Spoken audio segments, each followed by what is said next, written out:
Zia slammed his fist against the fuel intake panel for the third time that morning. The Prometheus Dawn sat stubbornly on landing pad 7 of Kepler Station, her engines cold and her tanks reading at 15% capacity. The automated fueling system had rejected the connection twice already, and Zia was running out of patience. "Come on, girl," he muttered, running a hand through his dark hair. "We've got a cargo run to Proxima in 6 hours." Elsa appeared at the base of the loading ramp, her datapad glowing in the dim light of the hangar.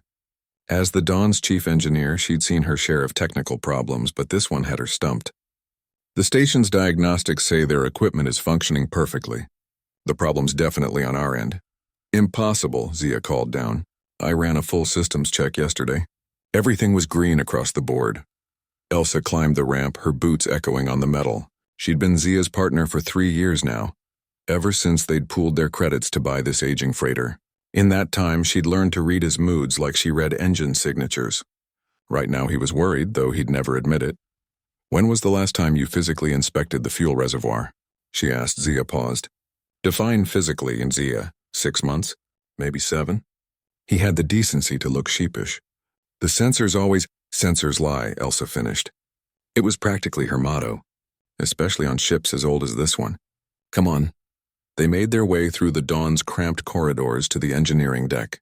The fuel reservoir access hatch was located in the aft section, beneath a series of coolant pipes that Elsa had to carefully navigate around. Zia held the work light while she unsealed the hatch. The smell hit them first, a sharp, acrid scent that definitely wasn't standard fuel residue. "That's not right," Zia said, covering his nose. Elsa peered into the access tunnel. "Hand me the endoscope camera." Zia retrieved it from the toolkit and passed it down. Elsa fed the flexible camera through the narrow space beneath the reservoir tank, watching the display screen intently. For a long moment, there was only the darkness of the ship's interior and the tangle of pipes and conduits. Then something moved. "What the hell?" Elsa breathed. On the screen, dozens of small bioluminescent creatures clustered around the fuel intake valve. They were roughly the size of Elsa's fist, with translucent bodies that pulsed with a soft blue light. But it was what they were doing that caught her attention. They appeared to be feeding on the microscopic fuel residue that leaked from the valve seals. "Are those—" Zia squinted at the screen. "Are those Helian spark bugs?" Elsa's mind raced. Helian spark bugs were native to the methane swamps of Titan's southern hemisphere. They were bioluminescent scavengers that fed on hydrocarbons. They were also highly sought after by xenobiologists because they were nearly extinct in the wild. "We must have picked them up during that emergency refueling stop on Titan last month," Elsa said. "They probably crawled into the reservoir access during the fuel transfer." "But why would they block the fuel intake?" Zia asked. Elsa zoomed in on the creatures.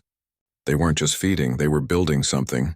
A crystalline structure had formed around the intake valve, constructed from minerals in the fuel and what appeared to be their own secretions. It was beautiful, really, like a lattice of frozen lightning. "They're nesting," Elsa realized. "This is a breeding colony.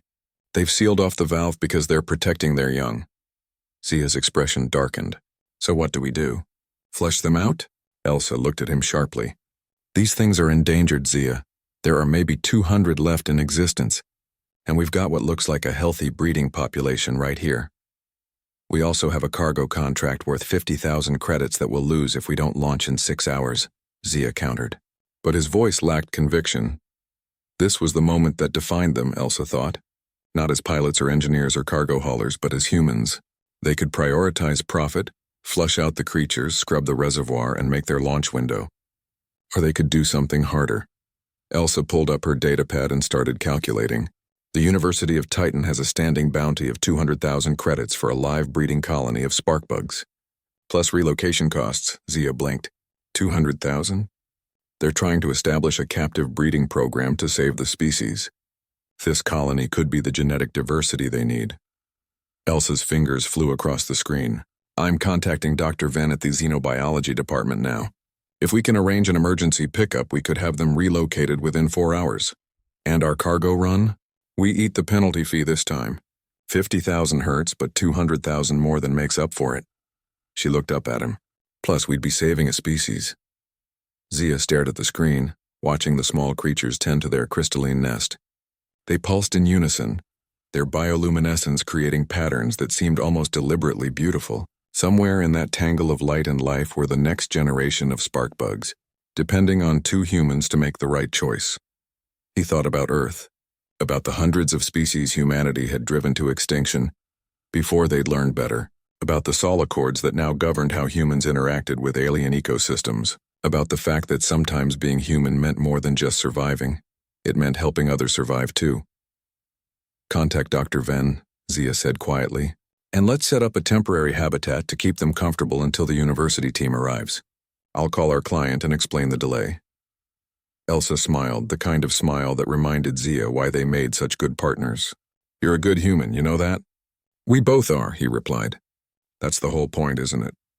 As they worked to prepare the sparkbug colony for relocation, the Prometheus Dawn sat patient and quiet, her fuel tank still reading 15%. But for once, Zia didn't mind. Some cargo was worth more than credit, some cargo was priceless.